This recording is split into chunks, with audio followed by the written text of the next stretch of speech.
സംസ്ഥാനത്ത് H1N1 മരണം. ഇടുക്കിയിൽ മരിച്ചത് മരിയാപുരം മണിപ്പാറ സ്വദേശിനി. അന്ത്യം കോട്ടയം മെഡിക്കൽ കോളേജ് ആശുപത്രിയിൽ ചികിത്സയിലിരിക്കെ. ഷിഗല്ല ഭീതിയിൽ വയനാട്. ജില്ലയിലെത്തി സ്ഥിതി വിലയിരുത്തിയ ആരോഗ്യമന്ത്രി.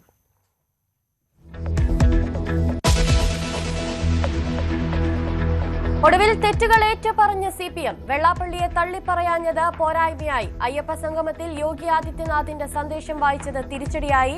പയ്യന്നൂർ തളിപ്പറമ്പ് സ്ഥാനാർത്ഥി നിർണയത്തിൽ വീഴ്ചയുണ്ടായെന്നും CPM.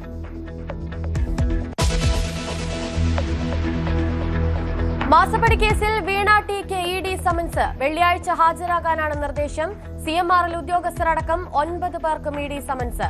നിയമപരമായി ED വന്നാൽ പ്രശ്നമില്ലെന്ന് A. വിജയരാഘവൻ. പിണറായിയുടെ ഗൺമാൻമാർക്ക് മുൻകൂർ ജാമ്യം. നവകേരള യാത്രയ്ക്കിടയിലെ മർദ്ദനക്കേസിൽ മുൻകൂർ ജാമ്യം അനുവദിച്ച് ആലപ്പുഴ കോടതി. നിരാശാജനകമെന്ന് AD തോമസ് MLA.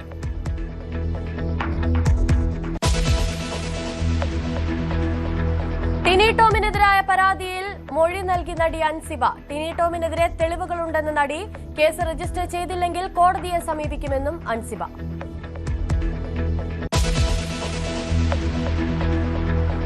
സംസ്ഥാനത്ത് ശക്തമായ മഴ തുടരും. വടക്കൻ കേരളത്തിൽ അതിതീവ്ര മഴ മുന്നറിയിപ്പ്. നാളെ മലപ്പുറം മുതൽ കാസർഗോഡ് വരെ യെല്ലോ അലർട്ട്. മഴക്കെടുതിയിൽ പലയിടത്തും വീടുകൾക്ക് നാശനഷ്ടം.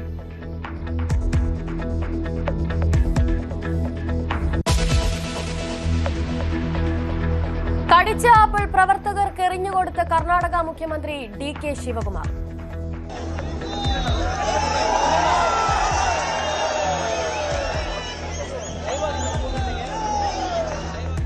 സംഭവം ഞായറാഴ്ച നടന്ന റാലിക്കിടെ. ദൃശ്യങ്ങൾ സാമൂഹിക മാധ്യമങ്ങളിൽ വൈറൽ.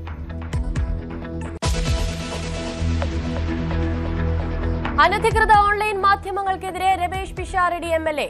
സ്വകാര്യതയിലേക്കുള്ള കടന്നുകയറ്റത്തിന്റെ കാഴ്ചയാണ് സലിംകുമാറിന്റെ സംസ്കാര ചടങ്ങിൽ കണ്ടതെന്ന് പ്രതികരണം.